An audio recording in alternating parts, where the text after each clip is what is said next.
All right, so get ready, because today we are going to take a deep dive into The Fall by Albert Camus.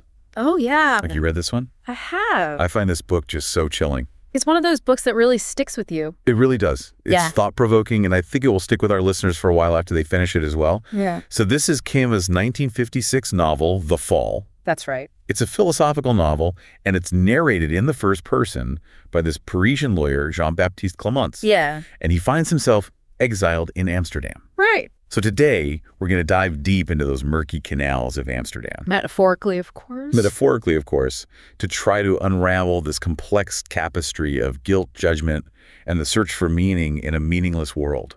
What do you think about that as a summary?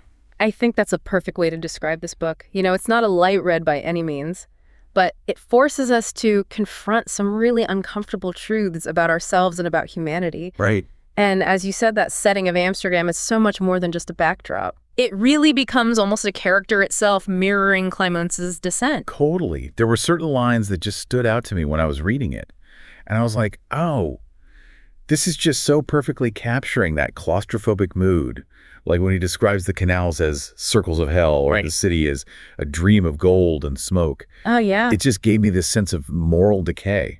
I felt like Amsterdam was a physical manifestation of Clamence's inner turmoil. You hit the nail on the head. I think that's exactly right. Camus masterfully uses the setting to reflect Clamence's state of mind. So you have these dark, labyrinthine streets, the constant rain. It all just contributes to that feeling of being trapped, both physically and morally. Like Clamence is just lost in a world that's lost its moral compass. Yeah, and speaking of moral compasses, let's talk about Jean-Baptiste Clamence. Okay. I mean, this guy's fascinating, but also kind of repellent all at the same time. I mean, who introduces themselves as a judge-penitent?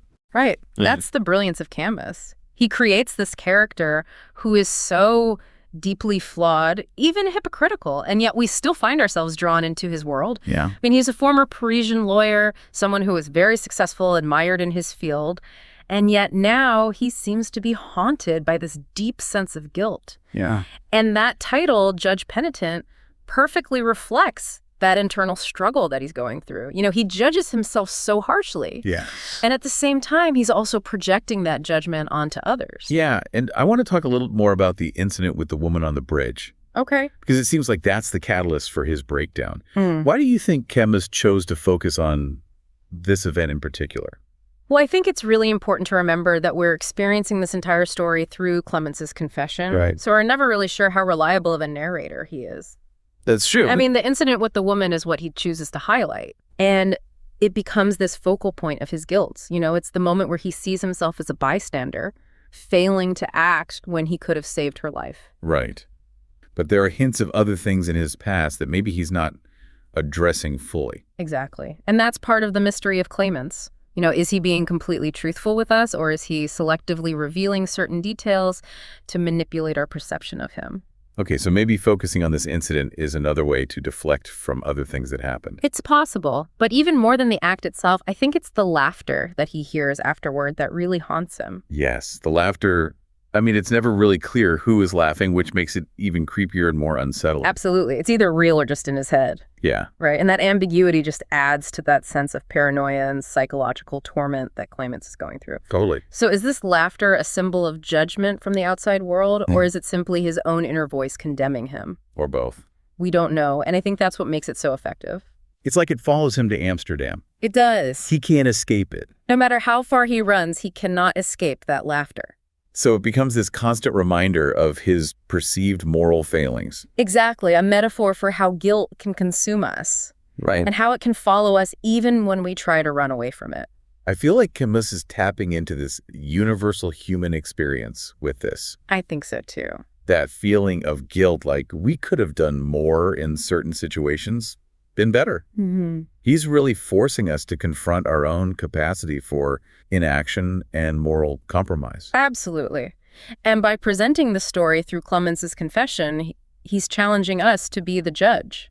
Oh, interesting. So we have to decide whether to believe him, sympathize with him, or condemn him. I like that. That's a great point. And that makes me think about the writing style itself. Okay. Camus chose to tell this whole story through Clamence's voice. Yeah. This long, uninterrupted monologue. It's a bold choice. A very bold choice. It could have been so tedious. It really could have. But instead, I found myself completely captivated. I think it's a testament to Camus's skill as a writer. He creates this incredibly compelling voice for Clamence. You know, someone who is intelligent and self-aware. Yes. But also deeply flawed and unreliable, as we've been talking about. Right. And you're drawn into his world. Totally. His twisted logic, even when you know he's probably manipulating you. Yeah, it's like we're eavesdropping on a therapy session. Right. Or a late-night confession in some smoky bar. Yes. And that intimacy, that sense of being let in on Clamence's darkest secrets. Yeah. That's what makes the book so unsettling and so thought-provoking. I agree. It's like we become a part of his moral reckoning by just listening to him. Yeah, and it really makes you think about how much of what Clamence is saying is genuine self-reflection. Right. And how much is just a performance to try to get a reaction out of us. Exactly. He's always performing, even when he's claiming to be bearing his soul. So it makes you question the nature of confession and whether true redemption is even possible. And he deflects so much. He does. And projects his own issues onto other people. Yes. Like that story with the German soldier and the dog. Oh, right. It feels like he's using that story to justify his own inaction. Yeah, like shifting the blame onto someone else. That's a classic defense mechanism, right? Pointing out the flaws in others to deflect attention from our own shortcomings. Totally. Yeah. Like, look, everyone is capable of moral failings. Exactly. So why am I being singled out? Right. And it all ties back to that idea of the judge-penitent. Yeah. He's both the judge and the one being judged. Yes. He can recognize hypocrisy in himself and in others, but he just can't escape it. Right. And that's where I think Camus's exploration of the absurd really comes in. Yes. Because Clamence is trapped in this cycle of judgment and self-condemnation. And he's searching for meaning in a world that just doesn't offer any. Right. He recognizes the absurdity of the human condition, that we search for truth and justice. Yeah. And that it's all futile. Right. But he can't break out of that cycle. So to clarify, I'm still trying to wrap my head around this whole idea of the absurd. Okay. How does that actually manifest in Clamence's thoughts and actions? Okay, well, think of it this way. Clamence wants to believe there's a moral order to the universe. Okay. You know, actions have consequences, and that justice will prevail. But his own experiences, and particularly this incident with the woman on the bridge, have shattered that belief for him. Yeah. So he sees how random life can be, Right. the arbitrariness of fate, and he's just left with this void of meaning. So his attempts to judge himself and others are a way of trying to make sense of it all. Exactly. Like trying to impose order on this meaningless world. Exactly. It gives him a sense of control. Okay. That he's not just adrift in this sea of absurdity. I see. But the more he judges, the more he realizes it's pointless. Right. And that just deepens his despair. It's like he knows he's trapped. Yeah. But he can't break free. Exactly. And that's where the existentialism comes in. The Fall, like many other existentialist works, emphasizes individual responsibility, freedom of choice, and that search for meaning in a meaningless world. Yeah. And Clamence is very aware that he has this freedom to choose, but that freedom also terrifies him. Right. Because he's burdened by those choices, haunted by the possibility that he could have done something different. Yeah. It's a heavy burden to carry. But is there any hope for Clamence? That's a good question. Like, can he find redemption, or is he doomed to just keep judging himself forever? That's the question that lingers with you long after you finish the book, right? Yeah. Does his confession, even though we know it's manipulative, Right. offer any glimmer of hope for self-awareness or change? Or is it just another performance, just another way to shift that burden of judgment onto someone else? Yeah. It's interesting to think about our role as readers in all of this. What do you mean? Well, Clamence is making us his confidants. Right. He's confessing to us. But are we complicit in his self-deception? That's a great point. You know, we're forced to engage with his narrative. Yes. To listen to his justifications. And we have to decide whether we believe him or not. Exactly. So we become part of this whole moral drama.